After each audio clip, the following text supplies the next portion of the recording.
over some different watercolor techniques today. So I have my paper divided into sections. I have my cups of water, one for cleaning my brush, one for adding to the paints. I have a palette. My watercolors are already ready to go because I've already been doing some painting. So if you have a watercolor tray like this, you do want to make sure that there's a little puddle of water in each of your colors in order to start painting. And then I also have a variety of brushes that I can use for my painting as well.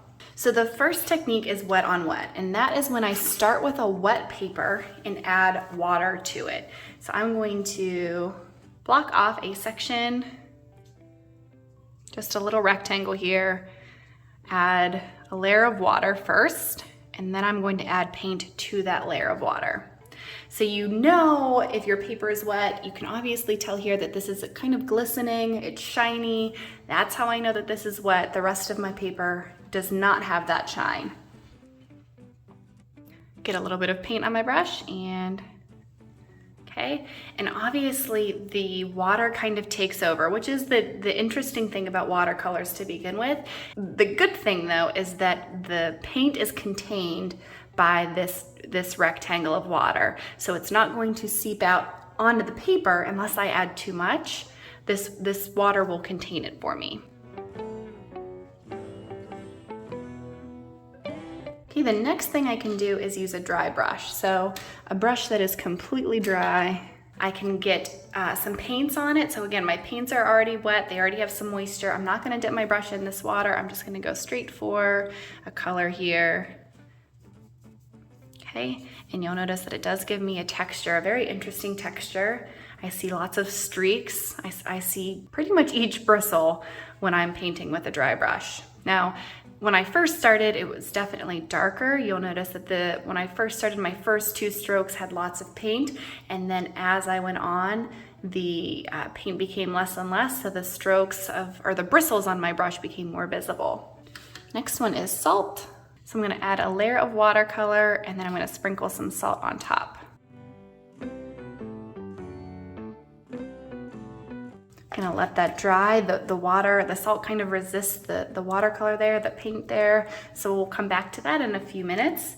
Then I can also blot with a tissue to create some texture or to lift color.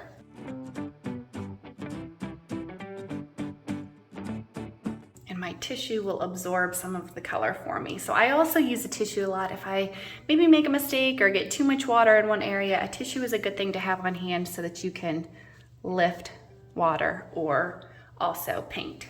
The next is saran wrap or plastic wrap. I've used saran wrap for this. I've also used a plastic, like a grocery bag that I've had on hand.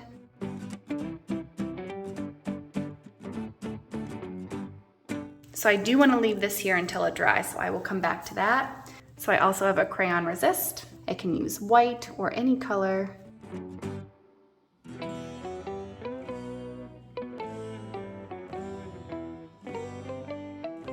I can add more water to my wet paint. So if I add a layer of color here,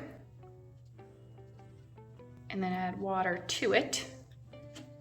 So I rinse my brush and then just get some water on my brush. Some interesting effects can happen with that as well. I also have a tape resist. So I have a small piece of masking tape here.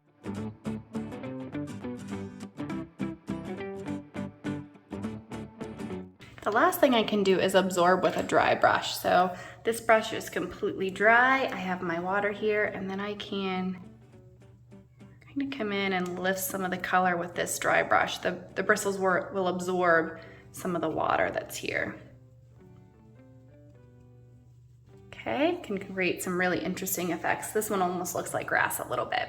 So now all I have to do is let this dry so that I can show you what happens with the saran wrap and with the salt.